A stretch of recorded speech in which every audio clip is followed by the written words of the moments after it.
Hey, it's Jamie. I am going to be doing a real quick hooping making tutorial today. It's really last minute that I decided to do this video, so excuse the look I got going on here. But pretty much it's just a gorgeous day here, and it's like 70 degrees, sunny, so I was like, you know what, I need to get outside and make some hoops. So, the first thing that you're going to need is some PVC piping, like I have right here. I'm also doing this video on my phone, so please be careful.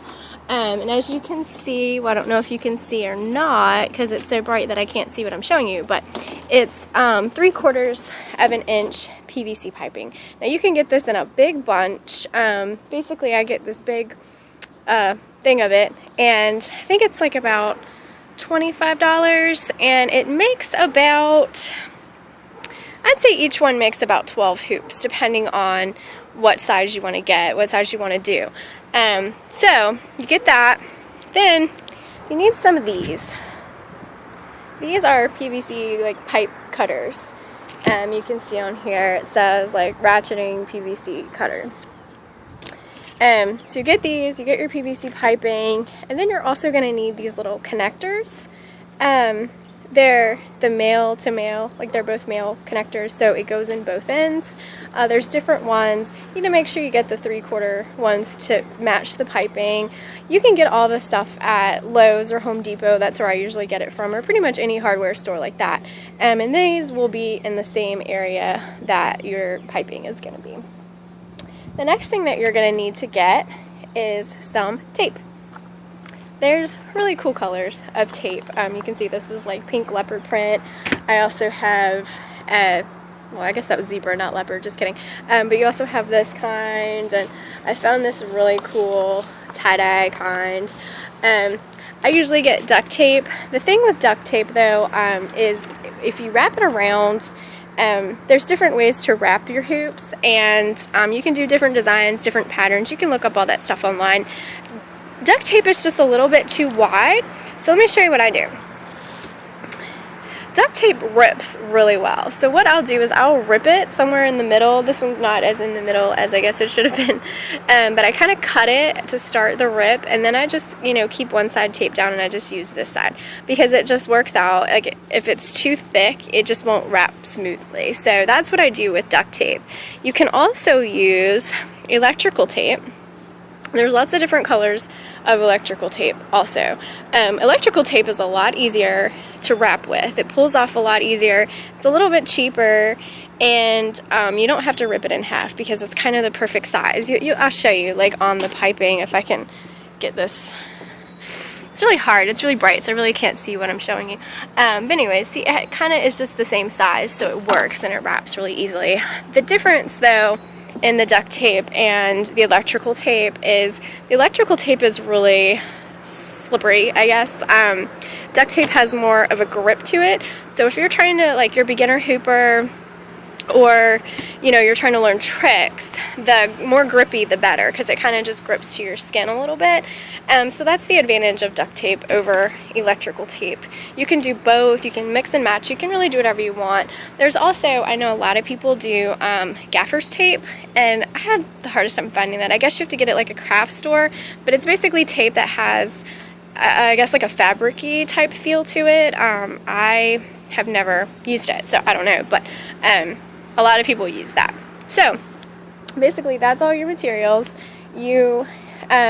The basic sizes for hula hoops are like 36, 38, 34, just depending.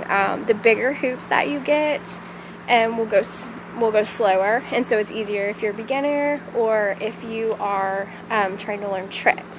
Also, the more times you wrap it, the heavier it will get. So just keep that in mind. Heavier is good for a lot of things. It really helps, like I said, with beginners. So bigger and heavier will be easier, slower rotation. What else? Basically, all you have to do, you measure it out. It's the circumference, like, so it's from the top to the bottom. Measure it. My husband has some kind of crazy formula that he comes up with to do it. At this point, I have some that I've already done, and so, I just kind of measure off the ones that are already done, so I don't deal with the math part. But all you do is you take these, and you measure it to what you want and you cut it. They're pretty easy to cut. Like, you know, I thought I'd have a hard time with it, but I don't. I mean, these things kind of, I don't know if you can see, it kind of has this little wheel looking thing right here, so it kind of I don't know, it helps because each time you do it, it gets tighter and tighter and tighter, so it pretty much does the work for you. Once you cut it, you boil some water. Sounds crazy.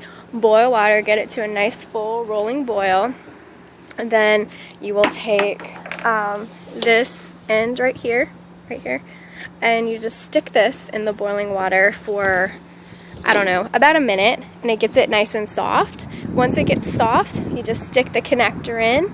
Give it a minute, you know, stick it all the way in till it, let me show you. Oh, I dropped it, now my dog has it, great. Okay, you stick it all the way to this, see this little middle line right here? Get it all the way up to that middle line. Once you get it there, then you just kind of give it a minute to cool down and it'll harden. And then you want to do the same thing to the other side. And then once you do it, you'll push them together and it'll be a connected hoop. I'm going to have to travel back inside so I can get one that is already completed, and I'll show you. But basically, let me get one that's already done here. Okay, here we go. Basically, as soon as you do the grips, do the connectors, what I meant, they'll be connected, let them harden, and then you'll have a connected hoop. Then, here's a here's one. I might have to sit it down so you guys can see it. So this one was like one of the first ones that I made. Wow, it's my phone. I'm just really going to have to not show you the whole thing because it's too big. Anyways, you can see I just kind of did the 3 colors. I used electrical tape on this one and just kind of did it in a nice little pattern here. And you can do whatever pattern you want. Like I said, you can look it up. And as soon as you tape it, then you're good. So, you know, the whole process probably takes, I don't know, about half an hour, depending on how intricately you want to wrap it. And you know, you can wrap really quick. You don't have to do colors. I mean, I did one in here with this tie-dye tape that I have, and the whole thing's just tie-dye, you know, and I wanted that one to be really heavy because that was one of my beginner ones. And so, you know, that doesn't even look like it has a pattern. It's just all one color. So you could do whatever you want, mix and match. You can go on my Etsy shop and I can make you one. You can just pick out what you want, or you can do it yourself, you know, whatever. So that is my hooping tutorial, and I hope I helped you guys out just a little bit. And have fun. Hula hoops, great exercise. Bye.